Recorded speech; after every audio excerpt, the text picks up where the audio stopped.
Il fouille les décombres à la suite d'un missile sioniste qui s'est abattu dans la nuit de jeudi à vendredi sur Rafah, une zone densément habitée du sud de la bande de Gaza.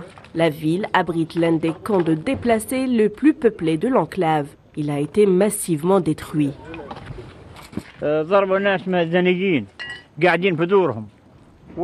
Ils visent des civils chez eux, des gens qui n'ont rien à voir avec tout ça, des gens qui veulent juste vivre. Pourquoi ils les visent? Il n'y a aucune raison.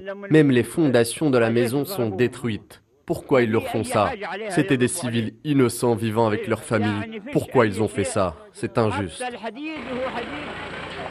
Toujours à Rafah, les tirs d'artillerie de l'armée d'occupation sioniste ont visé les alentours de la mosquée des martyrs du complexe islamique, faisant des dizaines de morts et de blessés. Pilonnée depuis des semaines par l'armée d'occupation, la ville de Khan Younes, qui concentre l'essentiel des attaques, subit des bombardements incessants, entraînant quotidiennement des dizaines de morts et de blessés. Entre désespoir et sidération, cette famille pleure ses proches, tués dans les bombardements sionistes sur leur maison de Khan Younes. Ils laissent éclater leur colère.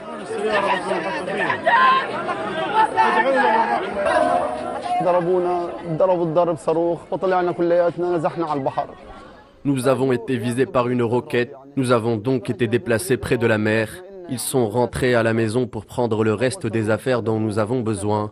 Une première roquette a visé mon frère et mon fils. Mes neveux sont venus les aider, mais une deuxième roquette les a touchés. Mes autres neveux et d'autres personnes se sont précipités également pour apporter leur aide, mais ils ont été touchés par une troisième et une quatrième roquette. Même si les combats se concentrent sur le sud de l'enclave, le centre de Gaza n'est pas épargné, comme ici à Dir el-Balah. Les forces de l'occupation sioniste ont ciblé une maison dans le quartier de Mash'al. Le bilan est lourd. Les victimes ont été évacuées vers l'hôpital de la région par les secouristes du Croissant Rouge palestinien.